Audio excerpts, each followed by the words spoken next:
बिस्मिल्लाहिर्रहमानिर्रहीम। अस्सलाम वालेकुम नाज़रीन। हमारे सिर्फ़ प्रोग्राम फ़ैसले जी घड़ी मां आहियां आफ्ताब मुग़ेरी। मां चवंदो आहियां त हमेशह उहे फ़ैसिला अचणु खपनि जेके धरती धड़ियुनि खे तारीख़ खे हिन मुल्क में तमामु माण्हुनि खे क़ाबिल क़बूल हुजनि।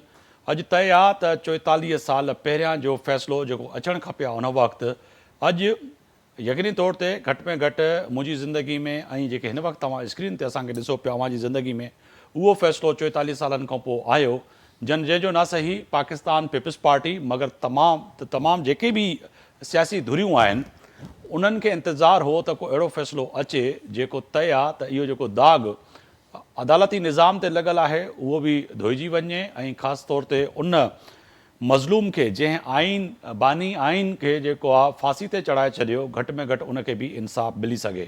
अॼु तय आहे त लाड़काणे में उहो शख़्स जेको दफ़न आहे शहीद ज़ुल्फ़िकार अली भुट्टो उनजो रूह यकीनन ई अॼु ख़ुशि थियो हूंदो त अॼु उनखे ऐं उनजी फांसी खां पोइ इंसाफ़ मिलियो।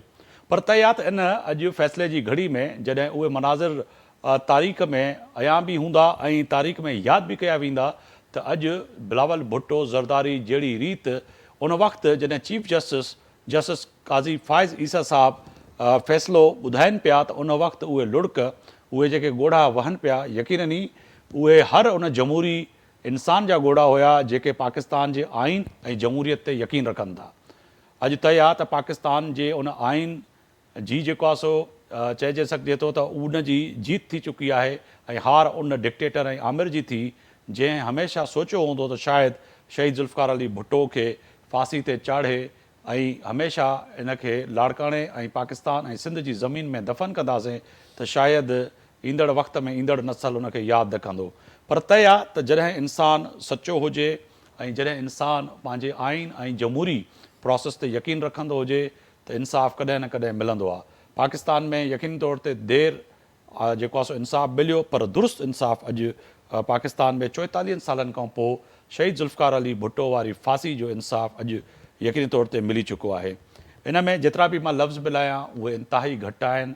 उन्हनि जे साम्हूं यकीनन ई भुट्टो ख़ानदान जे जमहूरियत ते यकीन रखंदड़नि ते उन कानून ते यकीन रखंदड़नि ते जेको आहे सो उनजे साम्हूं लफ़्ज़ इंतिहाई घटि आहिनि छाकाणि त अॼु जो जेको इहो फ़ैसिलो आहे इहो हिकिड़ो तारीख़ी फ़ैसिलो आहे न सही पाकिस्तान पर इंटरनेशनल मीडिया पूरी दुनिया ऐं ईंदड़ नसल जेको कानून ऐं आइन पढ़ाईंदो बि ऐं ही कलम जेके सहाफ़ी लिखंदा बि ऐं जेके जमहूरियत जे लाइ जिन कोड़ा खाधा जिन जिदोजहद कयूं जिन जेल कटिया उहे बि इनखे भरपूर सुठनि लफ़्ज़नि में यादि रखंदा। इन ते अॼु ॻाल्हि ॿोल कंदासीं। मुंहिंजा महिमान बैरिस्टर ज़मीर हुसैन साहब आहिनि स्टूडियो में। वॾी महिरबानी बैरिस्टर साहब अवां असां सां मौजूदु आहियो। सीनियर सहाफ़ी तज़िया निगार काज़ी आसिफ़ साहब आहिनि स्टूडियो में मौजूदु असां सां अवां जी बि वॾी महिरबानी। सीनियर रहनुमा आहिनि सेनेटर ताज हैदर साहब भी असां सां टेलीफोन ते मौजूदु आहिनि। आपका भी बहुत शुक्रिया। सीनियर कानूनदान यासीन आज़ाद साहब आहिनि नून लीग जा बि अॻुवाण आहिनि उहे बि असां सां टेलीफोन ते मौजूदु आहिनि। चइनी मेहमान जी बड़ी मेहरबानी। ताज हैदर साहब मैं आपसे शुरू करूँगा। आपकी बड़ी एक ज़िंदगी जमहूरियत के लिए इस आइन के लिए कानून के लिए और ख़ास तौर पर उस ख़ानदान के लिए जिस ख़ानदान ने जमहूरियत के अलमबरदार ने उसको इंसाफ मिलने में 44 साल लग गए मगर देर आए दुरुस्त आए। आज इस फैसले को आप कैसे देखते हैं बहसियत सियासतदान बहसियत जमहूरी पसंद इंसान? ताज साहब। बस मैं क्या अर्ज करूं जी। आज पिणखुनियों सजन पाजा साहब फिर से वो यादें आ रही जी। और जो शहीद जुल्फ़िकार अली भुट्टो जिस दिलेरी से खड़े रहे जुल्म के सामने और जिस तरीके से उन्होंने कहा कि मैं सर नहीं झुकाऊंगा जी। और तारीख उन्हें शहीद टीपू सुल्तान शहीद सिराजुद्दौला की खड़ी करेगी। वो न सिर्फ पाकिस्तान के लीडर हैं पाकिस्तान के मजलूमों के लीडर हैं लेकिन जहां जहां लोग जुल्म के खिलाफ जद्दोजहद कर रहे हैं जी जहां जहां लोग अपनी आज़ादी के लिए अपने हकूक के लिए जद्दोजहद कर रहे हैं और आवाज उठा रहे हैं और तकलीफें उठा रहे जाने दे रहे हैं वो उन सब के लिए जद्दोजहद की अलामत बन चुके हैं। تاریخ پہلے ہی انہیں یاد کرتی تھی، اور ہر شخص جو فیصلہ پہلے ہوا تھا اس کو عدالتی قتل کہتے تھے۔ آج بالکل قانونی طور پہ یہ چیز سامنے آئی ہے، دلیل سے یہ چیز سامنے آئی ہے کہ قاتل کون تھا اور مظلوم کون تھا۔ اور نہ صرف ہمیں بھٹو کو یاد رکھنا چاہیے، اور نہ صرف یہ فیصلہ جو آج سپریم کورٹ آف پاکستان نے دیا ہے وہ شہید بھٹو کی بے گناہی کو ثابت کرتا ہے، بلکہ وہ ان ظالموں اور قاتلوں کو بھی سامنے لاتا ہے جنہوں نے یہ ظلم کیا تھا اور پاکستان کے غریب عوام کو صدیوں پیچھے ڈھکیل دیا تھا۔ اور ہمیں خبردار رہنا چاہیے ایسے تمام لوگوں سے جو عوام کی مرضی کے خلاف اقتدار پہ قابض ہوتے ہیں اور جو اس اقتدار کو استعمال کرتے ہیں عوام کو اور عوام دوستوں کو کچلنے کے لیے۔ آج سپریم کورٹ آف پاکستان نے جو فیصلہ دیا ہے اس نے ایک طریقے سے سپریم کورٹ کی عزت اور قدر ہماری نگاہوں میں بڑھائی ہے۔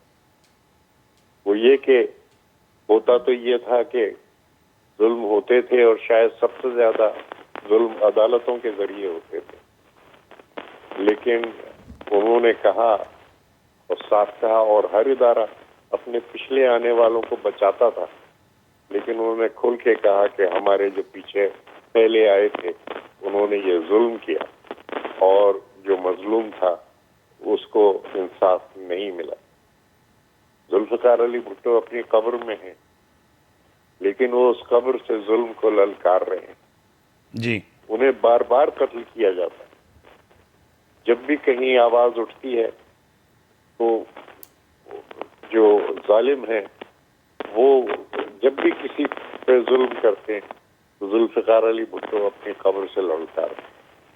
اور ہم جو کہتے ہیں اور گلی گلی میں جو ہمارے بچے چھوٹے چھوٹے نعرے لگاتے ہیں، زندہ ہے بھٹو زندہ ہے، تو آج سپریم کورٹ آف پاکستان نے بھی یہ کہا کہ زندہ ہے بھٹو زندہ ہے۔ صحیح۔ طاہر صاحب ہمارے ساتھ رہیے گا، سینئر قانون دان بھی ہیں یاسین آزاد صاحب، ان سے بھی رائے ضرور لوں گا۔ آج یہ بڑا تاریخی فیصلہ ہے۔ یاسین آزاد صاحب، ایک تو یہ آپ بتائیے گا کہ تاریخ میں کوئی ایسی نظیر ملتی ہے کہ ایسے فیصلے جو آج کا فیصلہ آیا ہے، آج 44 سال لگے ہمیں اس شخص کو جو ہے بے گناہ ثابت کرنے میں کہ یقینی طور پہ وہ بے گناہ تھا اور اس کا کوئی گناہ نہیں تھا، اور اس وقت کے ڈکٹیٹر جنرل ضیاء نے جس طرح سے پھانسی پہ ان کو ہینگ کیا اور شہید جمہوریت ذوالفقار علی بھٹو کو پھانسی پہ لٹکا دیا۔ 44 سال لگ گئے سر، مگر آج جس طرح سے یہ داغ تھا، جس طرح سے تاج صاحب نے بھی کہا کہ ذوالفقار علی بھٹو کا آج سپریم کورٹ نے اور عدالتوں نے اس کو دھو دیا۔ دیکھیں، سب سے پہلی بات یہ ہے کہ ذوالفقار علی بھٹو صاحب کا جو کیس تھا، جی، اس کیس میں میرے نزدیک سب سے بڑی زیادتی یہ تھی کہ بجائے سیشن ٹرائل کے ڈائریکٹ ہائی کورٹ نے ٹرائل کیا، اور ہائی کورٹ کے 5 ججز نے اس کو پروسیڈ کیا معاملے کو۔ پاکستان کی تاریخ میں ایسے کبھی نہیں ہوتا کہ مرڈر کیس میں اگر کوئی آدمی انوالو ہو تو آپ ڈائریکٹ ہائی کورٹ اٹھا کے بیٹھ جائیں اور وہ خود ٹرائل کورٹ بن جائے۔ ٹھیک ہے۔ ایک تو پہلی غلطی یہ تھی اس وقت جو ہوئی۔ اب لوور ہائی کورٹ کا فیصلہ، چونکہ 5 جج بیٹھے ہوئے تھے، انہوں نے جو فیصلہ کیا اور اس کے بعد یہ معاملہ سپریم کورٹ میں گیا۔ سپریم کورٹ نے 7 رکنی جو بنچ تھی اس میں سے 3 نے ایکویٹل کا آرڈر کیا اور 4 نے سزائے موت کو باہر رکھا۔ بعد میں چیف جسٹس آف پاکستان جو سابقہ نسیم حسن شاہ صاحب تھے، انہوں نے اپنی کتاب میں بھی اور اپنے انٹرویو میں بھی یہ تسلیم کیا کہ بھٹو صاحب کا مرڈر جوڈیشل مرڈر تھا۔ اب جب اس وقت یہ بنچ کا جو ہے چیف جسٹس یہ ایڈمٹ کرتا ہے کہ وہ جوڈیشل مرڈر تھا تو وہ اپنی جگہ پہ ہے۔ اب ایک چیز کی وضاحت کر دینا چاہتا ہوں، وہ یہ کہ 2011 میں میرے خیال میں یہ ریفرنس ہے جب آصف علی زرداری صاحب صدر پاکستان تھے، جی، انہوں نے یہ ریفرنس جو ہے بھیجا تھا سپریم کورٹ آف پاکستان کو۔ یہ ریفرنس اتنا اچھا جو پینڈنگ رہا وہ نہیں رہنا چاہیے تھا، اس کا فیصلہ بہت پہلے آ جانا چاہیے اور کئی چیف جسٹس آئے اور چلے گئے. تھا. چلے گئے. بالکل. آج جس دن سے جسٹس حاجی صاحب آئے ہیں انہوں نے بہت سارے معاملات کو ٹیک اپ کیا. جس طرح آپ نے دیکھا ہوگا کہ انہوں نے یہ بات بھی تسلیم کی کہ پارلیمنٹ سپریم ادارہ ہے، اس کے فیصلوں کو وہ ہر معاملے میں ہمیں انٹرفیئر کرنے کا کوئی رائٹ نہیں بنتا. بالکل. آج 9 رکنی بینچ کا متفقہ رائے یہ ہے کہ بھٹو صاحب کو فیئر ٹرائل نہیں دیا گیا، اور اس بات کا اعتراف آنریبل سپریم کورٹ کی طرف سے آیا کہ فیئر ٹرائل نہیں دیا گیا. آرٹیکل 4 میں جو بنیادی حقوق تھے ان کو پامال کیا گیا، اور اس طرح سے جو فیصلہ آیا وہ غلط ہے. اب ظاہر ہے یہ جو وہ رائے جو صدر پاکستان نے ان سے مانگی تھی کہ اس پر رائے دیں، اس میں آنریبل سپریم کورٹ نے اپنی رائے دی. آج ایک پوائنٹ تو انہوں نے کہا کہ جہاں تک اسلامی انجیکشن کا تعلق ہے اس معاملے میں ہماری معاونت نہیں کی گئی، کہ بعض علماء کرام کو بلایا گیا کہ مذہبی طور پہ آ کے وہ آرگومنٹ کریں، ان میں سے کوئی معاونت کرنے کے لیے کورٹ پہ نہیں آیا. لیکن جہاں تک لیگل ایکسپرٹ کا تعلق ہے انہوں نے پوری معاونت کی کورٹ کی. اب یہ کہہ دینا آنریبل سپریم کورٹ کی طرف سے کہ بھٹو صاحب کو فیئر ٹرائل نہیں دیا گیا، آئین کے آرٹیکل 4 کی خلاف ورزی ہے، یہ اس بات کا اعتراف ہے کہ ہائی کورٹ کا بھی آرڈر غلط تھا، اور بعد میں جو سپریم کورٹ کے ججز نے اس ججمنٹ کو مینٹین کیا وہ بھی غلط تھا. جی. اور اس کا مطلب یہ ہو گیا کہ جب ان کو فیئر ٹرائل کا پورا موقع نہیں دیا گیا، ایسی حالت میں ان کو جو سزائے موت ہوئی وہ ظاہر ہے شہید ہے. میرے نزدیک تاج حیدر صاحب نے بالکل صحیح کہا.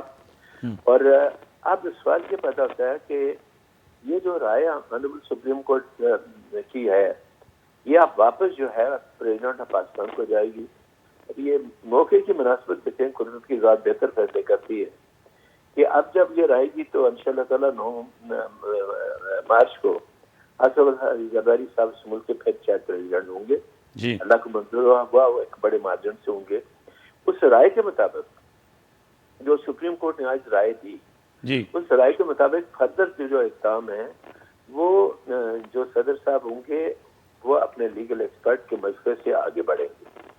لیکن یہ بات ایک حقیقت ہے کہ ہائی کورٹ اور سپریم کورٹ کا فیصلہ جو تھا اس میں فیئر ٹرائل کو موقع ان کو نہیں دیا گیا.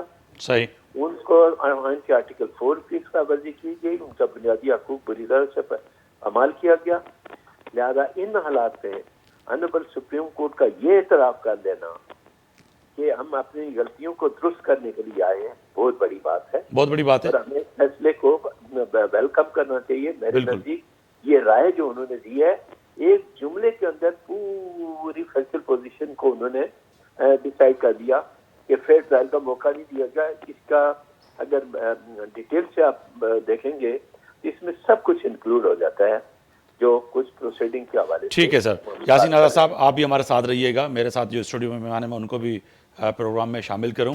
ज़मीन साहब बैरिस्टर साहब हिकिड़ो त इहो वॾो अहम फ़ैसिलो आहे, पर अॼु यकीनन ई हिकु चइजे त उन आइन जी जेको आहे सो ख़ासि तौर ते जीत थी आहे. ऐं इन सां गॾोगॾु इहो तय आहे त इहो फ़ैसिलो उनखे 44 साल लॻा, पर पाण हिन वक़्तु जॾहिं ॻाल्हि ॿोल कयूं पिया त अॼु बिलावल भुट्टो यकीनन ई आबदीद बि हुयो, उनजे अखियुनि में जेके ॻोढ़ा वहनि पिया, उहे लुड़क जेके वहनि पिया, उहे बि हिकिड़े तारीख़ी लम्हा हुया जेके सॼी दुनिया ॾिठा. पर तय आहे त चवंदा आहिनि देरि अलाह जे घर में देरि आहे पर अंधेर न आहे. देरि लॻंदी आहे उन्हनि फ़ैसिलनि में पर अंधेर न आहे. अॼु उहे अंधेरा जेके हुया, जेके माण्हू चवनि पिया त भुट्टो खे जेका यकीनन ई पाकिस्तान समेत पूरी दुनिया शहीद ज़ुल्फ़िकार अली भुट्टो खे सम्झे पई त हुनखे हिकिड़े गैर आइनी तौर ते ऐं उहो फ़ैसिलो ॾेई करे उन ते फांसी ते लटकायो वियो, जंहिंजो यकीनन ई उहो हिकिड़ो डिक्टेटर जो हुकुम हुयो. अवां इन फ़ैसिले की पिया ॾिसो सॼे खे सर. सही, सभ खां पहिरीं मशकूरु आहियां तव्हांजो तवजो ऐं टाइम घुरंदुसि. इनखे थोरो असीं माज़ी में वञूं त हीउ जेको केस जो पस मंज़र आहे ऐं जेके हालात ऐं वाक़ियात उहे हीअं आहे त FIR थी 11 नवंबर 1974 में थिए ऐं उन में इहो थो मौक़िफ़ ॾिनो वञे त लाहौर में नवाब कसूरी साहब ते हमिलो थो थिए ऐं उहो उन में मर्डर थो थिए, जंहिंजा जेको आहे सो मुद्दियत उनजो पुटु अहमद रज़ा कसूरी ज़मीन साहब मूंखे हिकिड़ी कमर्शियल ब्रेक लाइ चए पियो वञे, ब्रेक ते था वञूं, वापसि ईंदुमि त तव्हां खां उन सुवाल जो वरी जवाबु वठंदुसि। ब्रेक चए पियो, ब्रेक लाइ था वञूं, वापसि ईंदासीं त बैरिस्टर ज़मीर साहब खां इन जो जवाबु वठंदासीं। हिकु भेरो ॿीहर अव्हांखे पंहिंजे प्रोग्राम में भली कार पियो चवां। ब्रेक खां पहिरियां ॻाल्हि कयूं पिया अॼु उन तारीख़ी फ़ैसिले जी, जंहिं फ़ैसिले यकीनी तौर ते पाकिस्तान समेत पूरी दुनिया में जिथे जिथे अॼु जमहूरियत ते ऐं आइन ते ऐं उन तारीख़ी जेके फ़ैसिला आहिनि उन्हनि ते जेकी नज़र हूंदी, उहो यकीननी अॼु ॾिसंदा हूंदा त पाकिस्तान जी अदालतुनि बि उहे अॼु फ़ैसिला ॾिना आहिनि जंहिंजो धरती धड़ियुनि खे इंतज़ारु हुयो। बैरिस्टर ज़मीर हुसैन साहब, ब्रेक खां पहिरियां मां तव्हांजे साम्हूं सुवालु रखियो त हिकिड़ो वॾो तय आहे त हिकिड़ो तारीख़ी फ़ैसिलो अची चुको आहे। ब्रेक खां पहिरियां जीअं जेको आहे सो पहिरियां सीनियर कानूनदान आहिनि यासीन आज़ाद साहब ऐं ताज हैदर साहब ॻाल्हि कनि पिया त इहे जेके फ़ैसिला आहिनि वॾा अहम आहिनि, अव्हां कीअं पिया ॾिसो हिन फ़ैसिले खे? सभ खां पहिरीं मां मशकूरु आहियां आफ्ताब साहब। हाणे इहो आहे त इन में थोरो डिटेल में वेंदासीं ऐं इन जे पस मंज़र में ईअं वेंदासीं त FIR थी थिए हिकिड़ी नवंबर 1974 में लाहौर में नवाब कसूरी साहब जो मर्डर थो थिए ऐं उनजे पुट जी मुद्दत में उन वक़्त जे वज़ीर आज़म ज़ुल्फ़िकार भुट्टो जे ख़िलाफ़ इहा FIR थी थिए। उहा FIR जॾहिं अचे थी उन वक़्त जी पंजाब गवर्नमेंट उन ते हिकिड़ी जुडिशल कमीशन थी विहारे लाहौर हाई कोर्ट जे जज जे सुपरविजन में। उहा कमीशन पंहिंजी फाइंडिंग थी ॾिए ऐं उन में इहा थी चए त कंहिं बि माण्हूअ जो तायो न थी सघियो आहे त आया इहो मर्डर कंहिं कयो आहे। उनखां पोइ भुट्टे साहब जी जेको आहे सो हुकूमत माज़ूल थी थिए, ज़िया रिजीम अची ऐं जेको आहे सो इक़्तिदार ते कब्ज़ो थी करे। पोइ इन केस खे उन बावजूदि जॾहिं के कमीशन इन केस खे जेको आहे बंदि करे चुकी, पोइ वरी इहो रीओपन थो थिए केस ऐं भुट्टो साहब जे इन केस में पोइ उन वक़्त जी जेकी PSF हुई, जेको आहे सो सिक्योरिटी सर्विस जो हेड जेको हुयो डायरेक्टर जनरल मसूद साहब, उनखे अपराइज़र ठाहे इन केस खे वराए जेको आहे सो रीओपन थो कयो वञे। ऐं उन जे लाइ छा कयो थो वञे त जेको यासीन आज़ाद साहब फरमायो त जेको ट्रायल कोर्ट जी जॻह ते हिकिड़ा स्पेशल्स ऑर्डर्स जारी करे लाहौर हाई कोर्ट खे ट्रायल कोर्ट जो जेको आहे सो दर्जो ॾेई करे ट्रायल हलायो थो वञे। 5 जजिस इन खे जेको आहे सो ॿुधनि था। 5 जजिस इन में जेको आहे सो भुट्टो साहब खे जेको आहे सो मर्डर जी सज़ा था ॾियनि। उनखां पोइ सुप्रीम कोर्ट में इहो मामिलो अचे थो। सुप्रीम कोर्ट जी उन वक़्त जी कंपोज़िशन जेकी आहे उहा 9 जजनि जी आहे, जंहिंमां हिकु जज एक्सक्यूज़ थो करे, हिकु जेको आहे सो बीमारीअ जो बहानो करे थो। 7 जजिस विहनि था। 7 जजिस मां 4-3 जी जजमेंट थी अचे। उन तहत भुट्टो साहब खे जेको आहे सो सज़ाए मौत जी एग्ज़ीक्यूशन जे तहत ताईं पहुचाए थो वञे। हाणे नतीजो इहो थो निकिरे त उनखां पोइ जेको आहे सो आसिफ़ अली ज़रदारी साहब 2011 में जज थो अपना सदर थो थिए ऐं हू आइन जे आर्टिकल 186 जे तहत हिकिड़ो रेफरेंस थो माणे सुप्रीम कोर्ट में। उन वक़्तु जेको आहे सो इफ़्तिख़ार चौधरी साहब जेको आहे सो चीफ जस्टिस आहे, 9 रुकनी बेंच विहे थी ऐं उहे हेयरिंग कनि था। 6 हेयरिंग्स थियनि थियूं। 2012 जनवरीअ में आख़िरी हेयरिंग थी थिए। उनखां पोइ इहो केस सर्दखाने में थो वञे। पोइ बाद असां काज़ी फ़ाइज़ ईसा साहब अचे थो, इहो केस जेको आहे सो वराए लॻे थो ऐं इन में इहा शइ अची अॼु कंक्लूजन ते पहुती आहे त जेको आहे सो अदालत इन शइ खे मञियो आहे त भुट्टो साहब खे फेयर ट्रायल न मिलियो हुयो। हाणे चवण जो मक़सदु इहो आहे त हिन में कुझु कानूनी ऐं जेको आहे सो प्रोसीजरल जेके डिफेक्ट्स आहिनि उन्हनि ते ज़रूरु असीं ॻाल्हाईंदासीं। हिकु त भुट्टो साहब जी जॾहिं कमीशन फ़ैसिलो ॾिनो हुयो पंजाब गवर्नमेंट जी त बाबा हीउ केस ख़तमु थियो आहे ऐं कंहिंखे बि अक्यूज़ न पायो वियो आहे, त कमीशन जे उन फ़ैसिले खे कंहिं बि चैलेंज न कयो हुयो ऐं उनखे कंहिं बि फॉरम ते जेको आहे सो चैलेंज कनि हा त शायदि उहो केस वापसि अचे। पर छा थियो त हिकु साज़िश जे तहत हिकिड़ो जेको अपराइज़र थो ठहे, उहो अपराइज़र इन में मेन जेको आहे गवाही ॾिए थो त भुट्टे साहब जो डायरेक्शन हुयो त नवाब कसूरी खे मारियो वञे। पर इंटरनेशनल प्रोसीजर ऑफ जेको आहे क्रिमिनल प्रोसीडिंग्स जो ॾिठो वञे या जेको क्रिमिनल प्रोसीजर आहे उन तहत अपराइज़र जी जेकी बि एविडेंस आहे उन ते मेजर पेनल्टी न ईंदी आहे, उन ते सज़ाए मौत न ईंदी आहे। ऐं ॿियो हिकिड़ो सेटल प्रिंसिपल आहे क्रिमिनल लॉ जो, क्रिमिनल जूरिस्प्रूडेंस जो, त जिथे 4-3 जी जजमेंट हुजे त उते सज़ाए मौत एग्ज़ीक्यूट न थींदी आहे। भुट्टे साहब सां 2-3 जेके सुप्रीम कोर्ट जे अॼु राय जे हिसाब सां नाजाइज़ी सम्झिजे या फेयर ट्रायल खे जेके असीं चवंदा न मिलियो आहे, उन में इहा आहे त हीउ जेको बेसिक ट्रायल कोर्ट खां थियणु खपे हा उहो कोन्ह थियो। उनखां पोइ जेको भुट्टे साहब जो जेको अपराइज़र वारो रोल हुयो उनखे उन तरीक़े सां लाहौर हाई कोर्ट ऐं सुप्रीम कोर्ट एप्रिशिएट न कयो त उन जे बिहाफ ते का मेजर पेनल्टी या सज़ाए मौत थी सघे थी या नथी थी सघे। उन खां अलावा जेकी इंक्वायरी उन वक़्तु थियणी हुई उहा मजिस्ट्रेट बेसिस ते थियणी हुई ऐं मजिस्ट्रेट बेसिस ते का बि अहिड़े क़िस्म जी इंक्वायरी न थी जेको हिकिड़ो उन जो भुट्टे साहब जो बुनियादी हक़ु हुयो। ऐं उन खां पोइ छा थो थिए अॻिते अची करे जॾहिं अपील थी थिए त अपील में जेको आहे सो जज साहिबान प्रेशराइज़ था थियनि ऐं जंहिंजे जेको आहे सो एतराफ़ में नसीमुल हसन शाह बि इहो चयो त जजिस जेके आहिनि उन वक़्तु दॿाउ में हुया ऐं दॿाउ तहत इहो जेको फ़ैसिलो आयो त इहा शइ बि हिकिड़ो वाज़े आहे त इन तरह सां बि भुट्टे साहब सां नाइंसाफ़ी थी आहे। ऐं अॼु जेको सुप्रीम कोर्ट जो फ़ैसिलो आयो आहे उहो इन शइ जी जीत आहे त भुट्टो साहब हक़ ऐं सच ते हुयो ऐं हीउ जेको फ़ैसिलो आयो इहो हिकिड़ो साज़िश जे तहत ऐं मैनिपुलेट करे ऐं जेको उनखे राइट ऑफ डिफेंस ॾेई करे ऐं जेको आहे सो विक्टमाइज़ कयो वियो उहो फ़ैसिलो हुयो। ऐं हींअर मूंखे इहो जेको ख़ुशी थिए हा being a student of law जेकॾहिं सुप्रीम कोर्ट इहो बि चए हा त हीउ सिर्फ़ु फेयर ट्रायल न मिलियो आहे पर उन में इहा बि चए हा त जुडिशरी जेको पंहिंजो रोल अदा कयो उहो बि एज़ अकॉर्डिंगली कॉन्स्टिट्यूशनली या ओथ वाइज़ न हुयो छो जो जजिस जॾहिं एतराफ़ करे आया त जेको आहे सो असां ते प्रेशर हो त उन फेयर ऐं जेको आहे सो तफ़सीली फ़ैसिलो अचिणो आहे हे त हिन वक़्तु मता उन में इहा तव्हां वारी जेका पॉइंट आहे उन में अची वञे। काज़ी आसिफ़ साहिबु मां अव्हांखे शामिलु कंदुमि बी द जर्नलिस्ट ऐं तव्हां ग्राउंड ते आहियो ऐं ग्राउंड ते यकीनन अॼु जज़्बात हिन फ़ैसिले खां पोइ सियासी वकिला ऐं जमहूरी क़ुवतुनि जा अॼु तव्हां कीअं पिया ॾिसो ऐं हिन फ़ैसिले जा हिन मुल्क जी सियासत ते मुल्क जी जमहूरियत ते मुल्क जे आइन ते कहिड़ा असरात थींदा सर? महिरबानी आफ्ताब साहब, असल में हीउ जेको अॼु फ़ैसिलो को अदालत ॾिनो आहे उहो हाणे सम्झो उन साबित कयो आहे त भुट्टो साहब जेको आहे उहो कंहिं हिकिड़ी पार्टी जो न रहियो आहे, हाणे मिल्कियत थी वियो आहे समूरे पाकिस्तान जे समरी उन मज़लूमनि जे हवाले सां ऐं दुनिया जे साउथ एशिया जे उन्हनि माण्हुनि जे लीडरनि जे रैंक में जिन खे जेको आहे सो इंतिहाई बेईमाना तरीक़े सां इंतिहाई नाइंसाफ़ी करे उनखे फाही ॾिनी वई।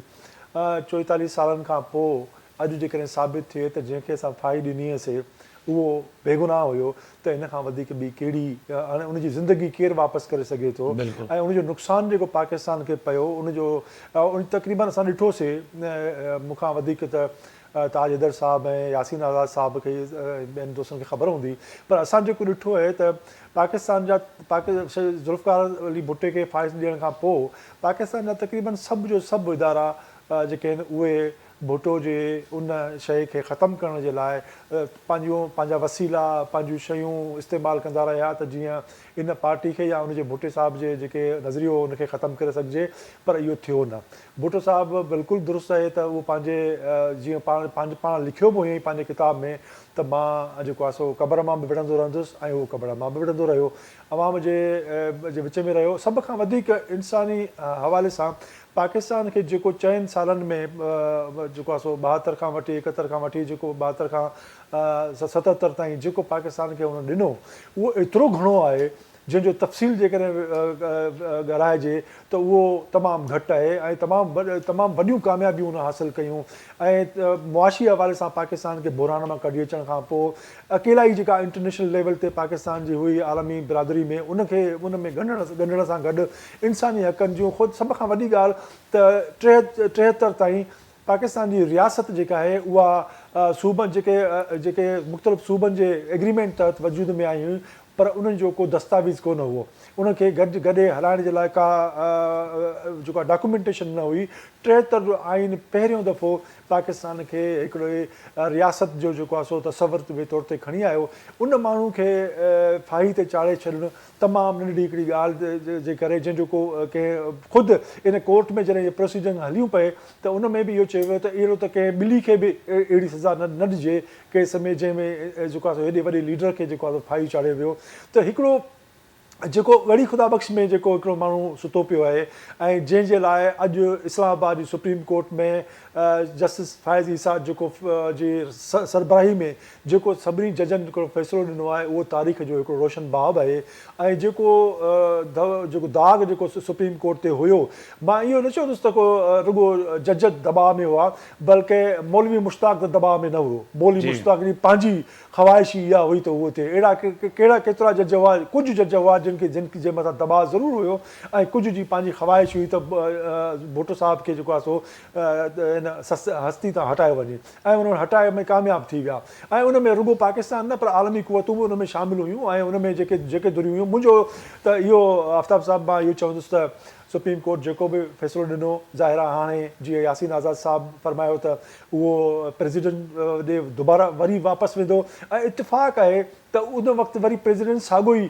आसिफ अली ज़रदारी आहे इहो हिकिड़ो वॾो चइजे त हिकिड़ो कुदरत जो हिकिड़ो आहे करिश्मो चइजे त आसिफ ज़रदारी साहिबु मोकिलियो वरी अलाह साईं वरी उनखे उन ई साॻे मनसब ते वरी मोकिलियो आहे त वरी शायदि इहे फ़ैसिला कुदरत जा हुजनि मां हिन में बींद जर्नलिस्ट कंहिं बि शइ को हटी करे त तव्हां जेको हक़ ऐं सच जी ॻाल्हि आहे त आसिफ ज़रदारी हिकिड़ो क़दम खयो हुन जेको आहे शहीद ज़ुल्फ़िकार अली भुट्टो जे उन मर्डर खे उन शहादत खे उन क़तल खे इंसाफ़ ॾियण जे लाइ हिकिड़ो अॻिते क़दम खयो वरी साॻियो ई आसिफ ज़रदारी साहिबु वरी इन ऐवान में पहुचनि पिया त अॻिते बि छा थींदो ताजद साहब ये उसने इत्तेफाक कहें या ये अल्लाह की तरफ से कुदरत का कोई फ़ैसला था कि उस वक्त भी आसिफ अली ज़रदारी साहब थे अब दोबारा इस प्रेसिडेंट हाउस में आसिफ अली ज़रदारी बैठ रहे हैं तो ये कह सकते हैं कि अल्लाह की तरफ से कहीं ना कहीं ये सिलेक्शन होती है कि जी बेगुनाह को साबित करने के लिए किसी न किसी को वो चुनता है कि आपने ही कदम आगे बढ़ाना है यकीनन आसिफ ज़रदारी के साथ पूरी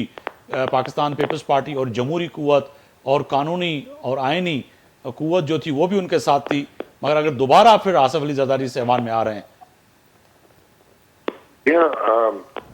सदर आसिफ अली ज़रदारी ने बड़ा दिलेराना इक़दाम उठाया जी क्योंकि उस वक्त का जो सुप्रीम कोर्ट ऑफ पाकिस्तान था शायद उसमें भी वो जुर्रत मौजूद नहीं थी जी कि वो इस किस्म के मुकदमे में इस किस्म के रेफरेंस में कोई फैसला दे सके और आपने देखा कि इतने दिन ये मुकदमा जो था वो पड़ा रहा और उस पर कोई कार्रवाई नहीं हुई और ये वाकई अल्लाह की ताईद है कि अब जबकि वो फिर सदारती इंतखाबात का में हिस्सा ले रहे हैं जिसमें कि उनकी कामयाबी की खबी उम्मीद है जी तो वो ऐवान सदर में इस इंसाफ के झंडे को हाथ में लेके दाखिल होंगे कि देखो ये इंसाफ है और ये जो मजलूम है ये उनकी पता है असल में और मैं आपसे यही कहना चाहता हूँ कि ये जो पता है ये पाकिस्तान के तमाम मजलूम इंसानों की पता है और इसके ऊपर हमें मजीद तामीर करनी है एक तो ये साइड है कि पूरे हक़ाइक़ सामने आए यानी इस वक्त जो वकीलों ने बड़ी मेहनत से काम किया और जिस जांपछानी से जो और समझे दिल सोजी के साथ मैं कोई 3 दफा वहाँ हाजिर हुआ जितनी तैयारी के साथ मुकला साहिबान जो कि मुशीर थे सुप्रीम कोर्ट के वो ला रहे थे और उसमें एक चीज आ रही थी कि हाँ क्या क्या ज्यादती हुई और जो कानून को कैसे तोड़ा गया और ये लेकिन ये एक आलमी साजिश थी ये जो उनको सजा हुई ये एक आलमी साजिश की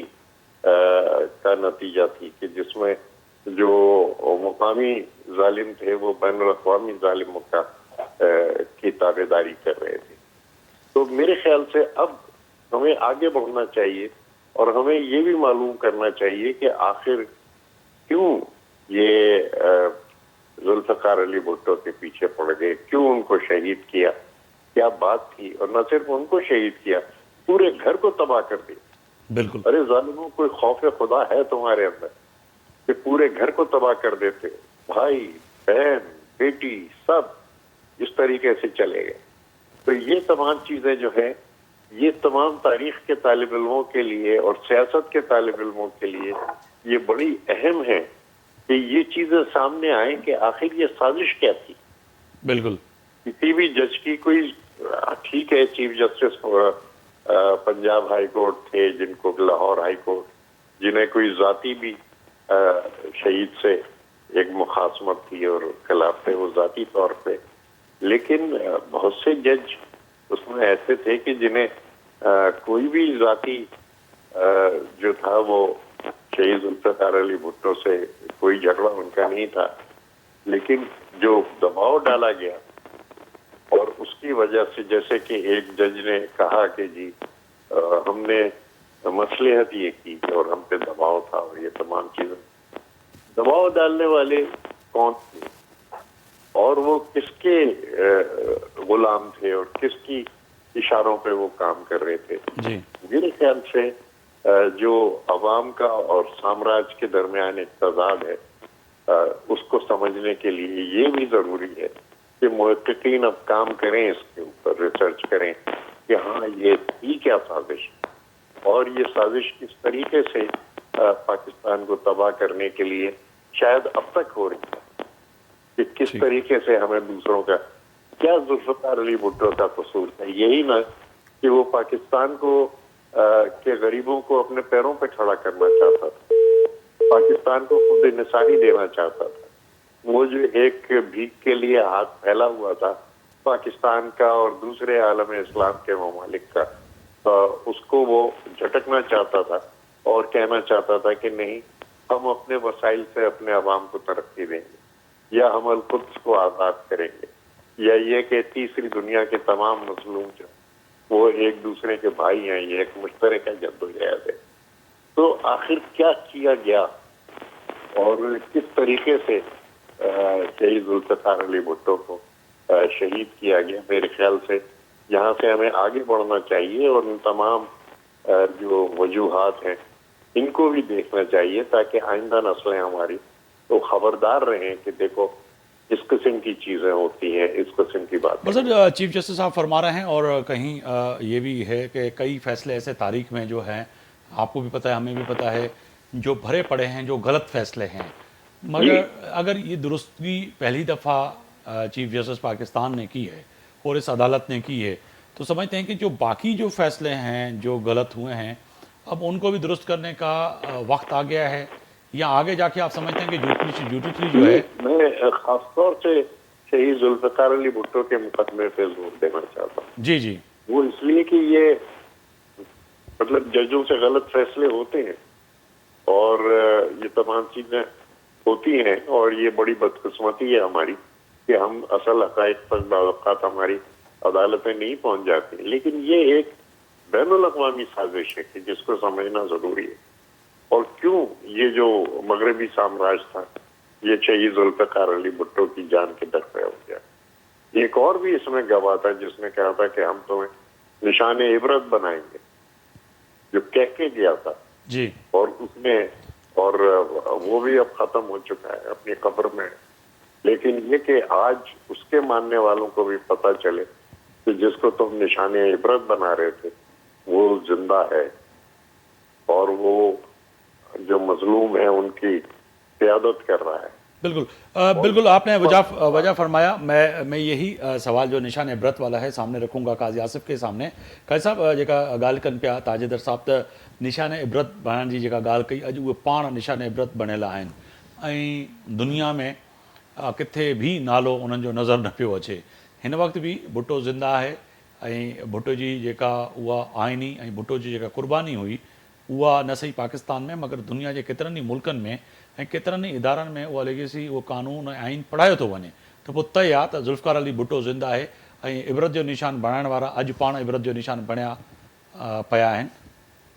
जी, शहीद जुल्फ़िकार अली भुट्टो इबरत जो निशान न, पर हींअर कोर्ट जे फ़ैसिले खां पहिरियों बि हुयो, पर कोर्ट जे फ़ैसिले खां पोइ फ़ख्र जो निशान आहे पाकिस्तान ऐं मज़लूम ऐं महकूम तबक़नि में, मज़लूम ऐं महकूम माण्हुनि में ऐं उन्हनि जे जज़्बनि जे हवाले सां।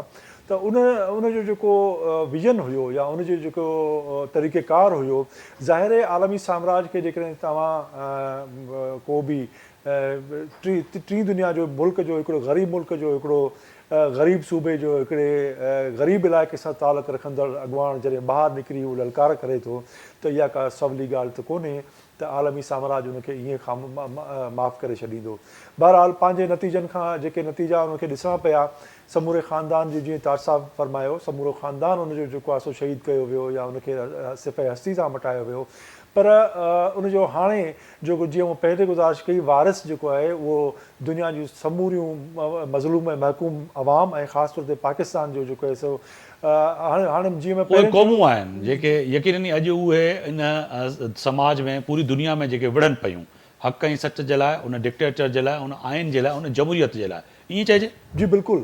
हिकिड़ो उहे माण्हू जेके जमहूरियत जी मज़बूती ऐं जमहूरी इदारनि जी मज़बूती ऐं ग़रीब ऐं मज़लूम महकूम माण्हुनि जी खे बहितर ज़िंदगी ॾियण जो जेको कोशिश में जेके आहिनि हिकिड़ा उहे, ऐं ॿिया जेके आमरीत जा शौक़ु रखंदड़ ऐं दुनिया में पंहिंजो धाको ॼमाइण जे लाइ अहिड़े क़िस्म जूं प्रॉक्सी कराए ऐं हिकिड़े मक़बूल तरीन अवामी लीडरनि खे फाही जे फंदे ते पहुचाइण जे लाइ जेको हिकिड़ो अहिड़ो केस जंहिंखे शायदि दुनिया जो को बि माण्हू अञा बि कंहिं अदालत में उन ते को रेफरेंस तौर ते नथो ॾिनो वञे, उन में उन्हनि खे सज़ा ॾियारी वञे। त मुंहिंजे ख़्याल में भुट्टो सुरखरू थियो आहे, पहिरियों बि हुयो, पर हाणे अदालती उहो उन सीट तां जितां उनखे फाही ॾिनी वई। सर मां हिकिड़ी आख़िरी थोरो हिन में ॻाल्हि कंदुसि। मुंहिंजो इहो ताज साहब खे बि गुज़ारिश हूंदी ऐं ॿियनि खे बि त अलामती तौर ते उन्हनि सभिनी जजनि खे ऐं उन्हनि सभिनी फ़र्दनि खे जिन खे हिकिड़े तमामु वॾे दुनिया जे हिकिड़े लीडर खे, रहनुमा खे, अवाम दोस्त रहनुमा खे फाही ते चढ़ायो, उन्हनि खे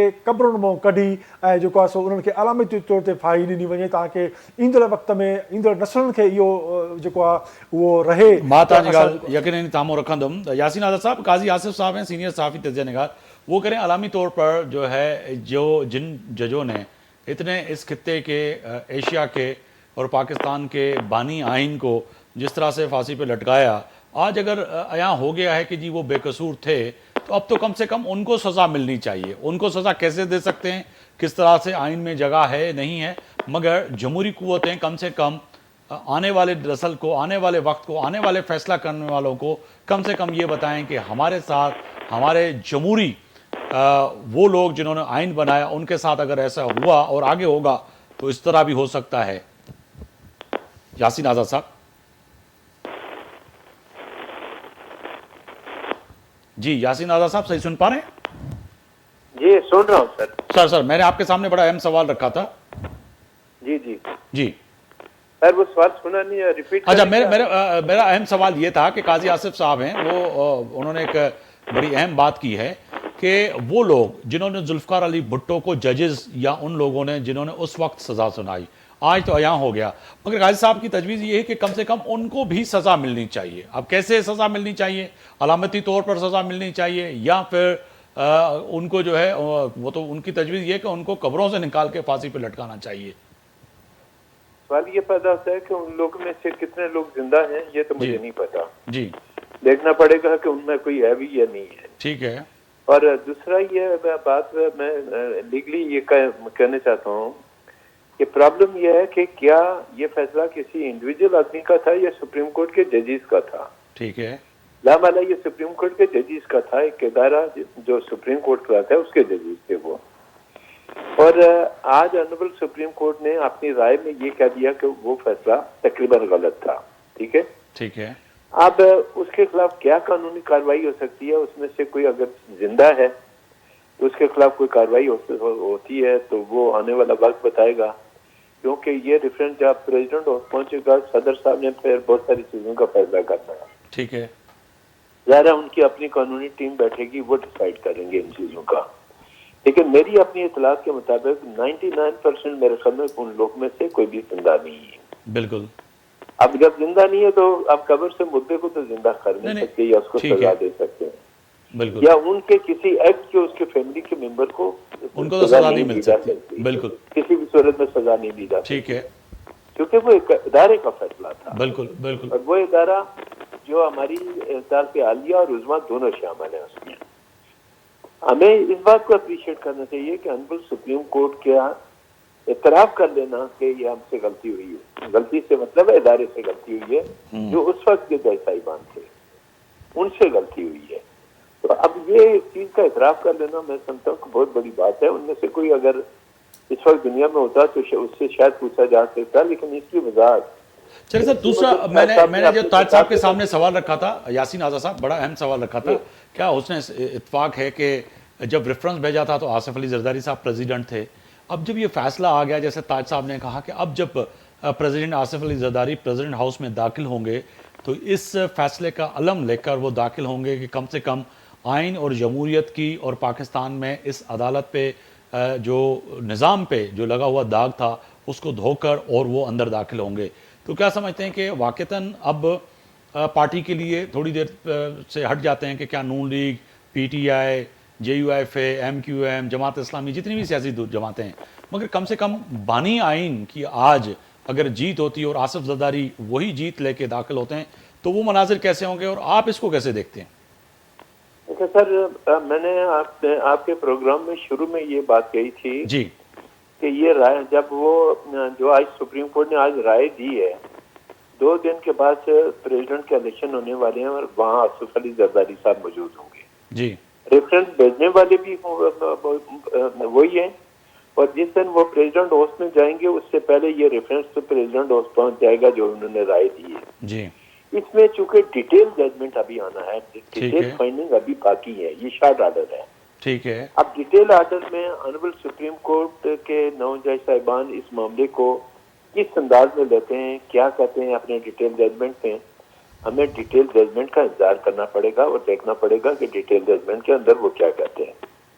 खाली शार्ट आर्डर से हम कोई किसी किस्म की कोई पेशन गोई नहीं कर सकते। बिल्कुल। लेकिन जो आप बात कहते हैं वो सही है कि आसिफ अली जरदारी साहब को इस बात का क्रेडिट जाता है, उन्होंने रेफरेंस भेजा, जी, रेफरेंस का 2 दिन पहले फैसला हुआ, और वो ये बात फख्र से कह सकते हैं कि जो मैंने रेफरेंस भेजा था उसमें ऑनरेबल सुप्रीम कोर्ट की राय के मुताबिक ये बात तय हो गई कि उस वक्त के हाई कोर्ट का और सुप्रीम कोर्ट की जो गलती थी उसकी एडमिशन ऑनरेबल सुप्रीम कोर्ट ने खुद कर ली। तो मैं ये समझता हूँ ये बहुत बड़ा इक़दाम है ऑनरेबल सुप्रीम कोर्ट के जज साहिबान की तरफ से, ठीक है। हमें उसको अप्रिशिएट करना चाहिए। अब बाकी मामला, चूंकि ये मामला डिटेल जजमेंट अभी आया नहीं है, ऑनरेबल सुप्रीम कोर्ट ने आज अपने शार्ट आर्डर में कह दिया कि डिटेल जजमेंट चंद दिनों में आ जाएगा, और ये रेफरेंस की जो राय है तो प्रेसिडेंट हाउस में डिटेल जजमेंट के साथ ही जाएगी, खाली शार्ट आर्डर से नहीं जाएगा। बिल्कुल, आपने वो वजह फरमाया, डिटेल जजमेंट अची वञे।